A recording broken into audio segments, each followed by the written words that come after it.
I hear screaming coming from the woods at night. I live in a big house by a country road in Pennsylvania. I love the outdoors. Often I go hiking, hunting, fishing, or ride on my ATV whenever I have a day off from work. There is a massive forest behind my house, and I have had countless adventures in those woods. Sometimes during the night, animals visit my backyard. I don't mind. They never cause any trouble.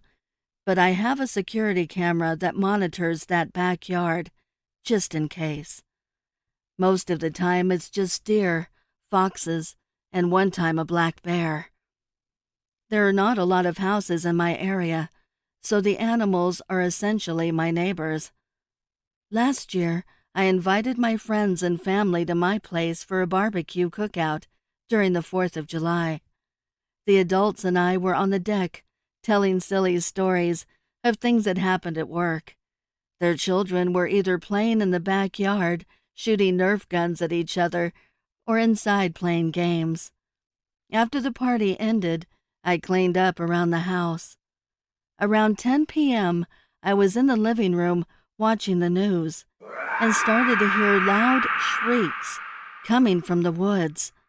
I turned on the lights in the backyard and looked through the kitchen window, but saw nothing.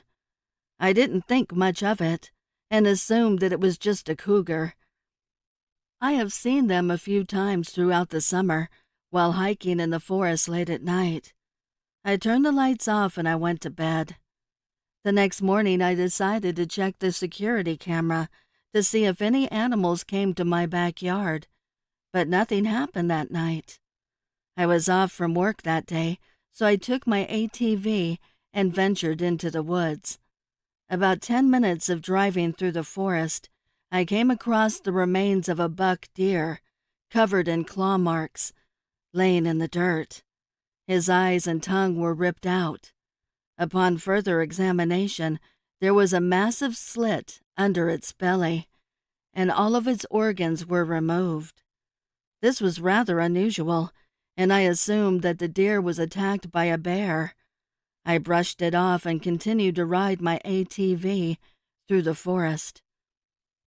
After 20 minutes had gone by, I got thirsty and stopped by a small rocky cliff near a creek. I drank my water while sitting on the cliff. It was very relaxing, hearing the calm stream of water and the birds chirping in the trees. I saw a red-tailed hawk swoop down into the water and grab a large fish.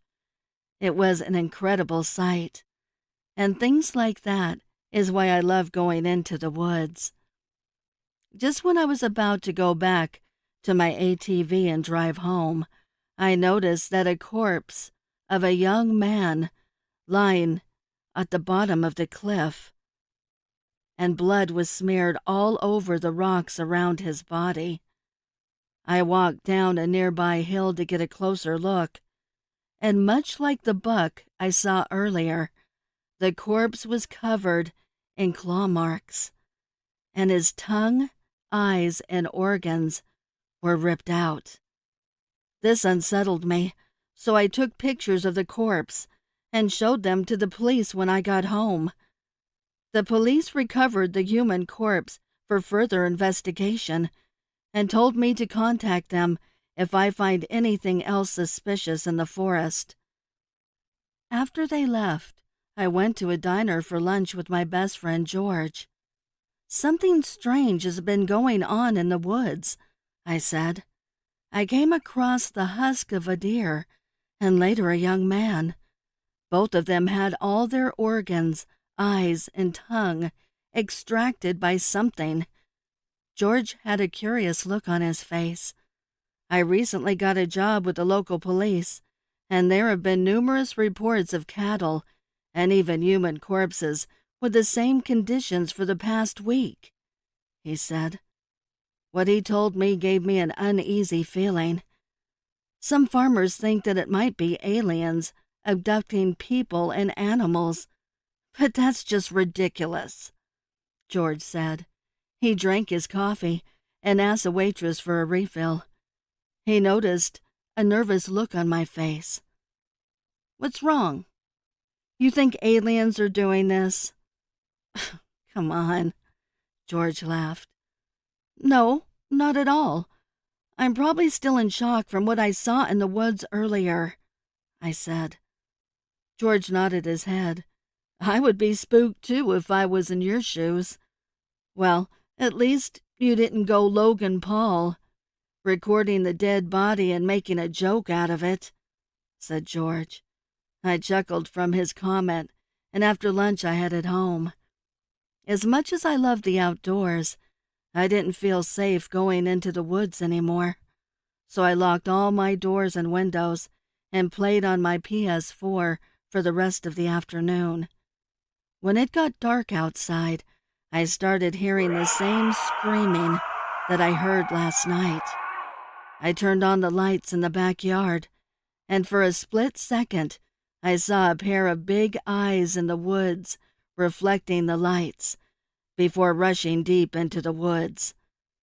I kept hearing the screaming throughout the night, so I went to bed with headphones on, listening to relaxing music, and I had a pocket pistol under the pillow just in case something entered my room. Luckily, I was able to sleep well for the night. When I had breakfast the next morning, I checked the security camera. Nothing came to my backyard until 3:17 a.m. I was shocked at what I saw. A hairy humanoid with 6 long limbs crawled into my backyard.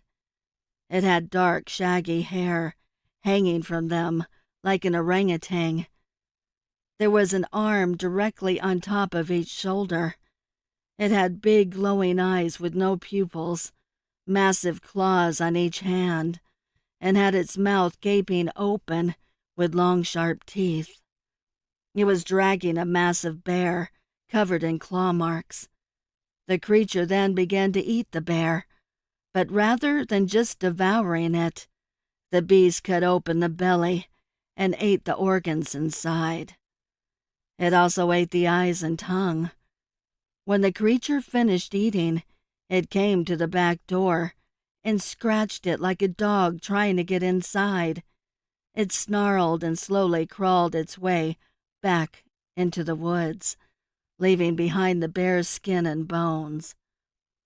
After all the years I spent in those woods, I have never seen anything like this. I went to my backyard, and sure enough, the empty husk of the bear was lying in the grass. I checked my door, but there was no damage. I called the police immediately, and George came with them. I showed them the bear husk and the security footage. "This is horrifying," cried George. "Whatever that thing is probably the one who killed all those people and animals."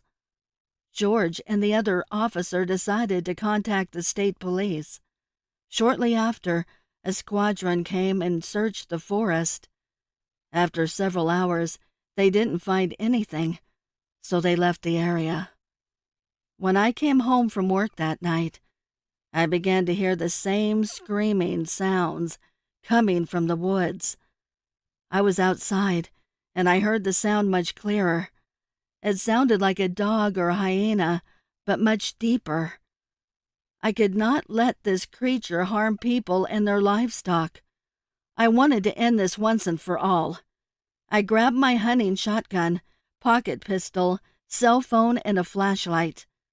I then started to walk into the woods.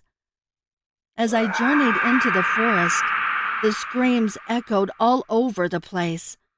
The creature could be anywhere. Suddenly, I saw it several yards away from me, eating the inside of an elk. I carefully aimed my gun at the monster, and then it noticed me. I pulled the trigger and shot it. The beast fell over but quickly got up, brushing off the bullets on its chest. The bullets didn't even penetrate the skin. The ape creature gave out an enraged roar, and it charged at me on all 6 limbs. I shot it 4 more times, but they only slightly knocked the creature back. My gun suddenly jammed, and the creature jumped towards me. I swung my shotgun at its head like a baseball bat. I heard its neck snap, and the creature cried in pain. It fell to the ground, and its top pair of arms snapped its head back in place. The creature snarled at me and ran deeper into the woods. I tried shooting it with my pocket pistol, but the creature got away. Exhausted, I walked back to my house. I checked my phone, and it was 11 p.m. I locked everything and went to bed. I woke up at 4 in the morning and started hearing loud banging coming from the back door. I put on my pair of night vision goggles and looked through my window. I was startled when I saw not one, but 3 ape creatures standing on my deck.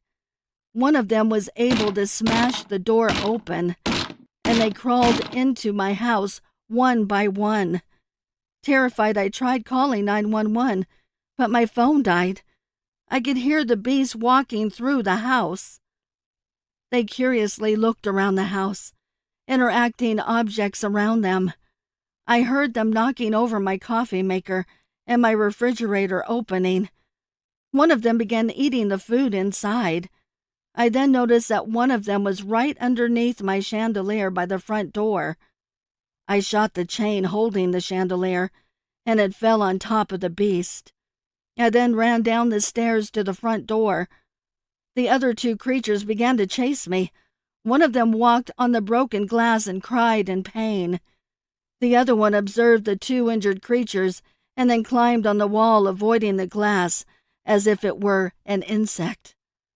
I put my shoes on and ran for the car.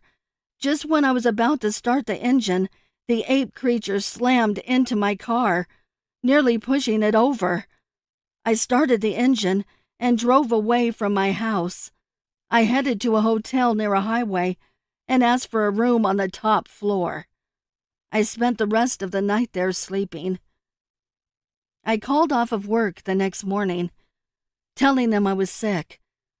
I was able to charge my phone in the hotel room and called the police. Besides the chandelier and back door, not much was damaged in my house. When the police investigated my house, all the creatures were gone. However, the police were able to find clumps of black hair around the house, as well as some blood around the broken glass. The samples of hair and blood they collected has only added more mystery to what happened. At first, it didn't seem like anything unusual, but one of the scientists in the crime lab discovered that their chemical makeup wasn't only organic, yet it seemed unexpectedly mechanical, an organic machine. The samples were then sent to a hospital lab for further research. I began repairing the house and installed a much stronger back door. I adopted a young German shepherd from an animal shelter. I took her with me whenever I went into the woods and stayed out of there whenever it was dark outside. I haven't seen the creatures since then, but every once in a while I hear them screaming in the woods. Occasionally, there are still reports in the local newspaper of animal and human husks being found in my area. Every time I am reminded of those things, I keep asking myself, what are they? But more importantly, how many more are out there?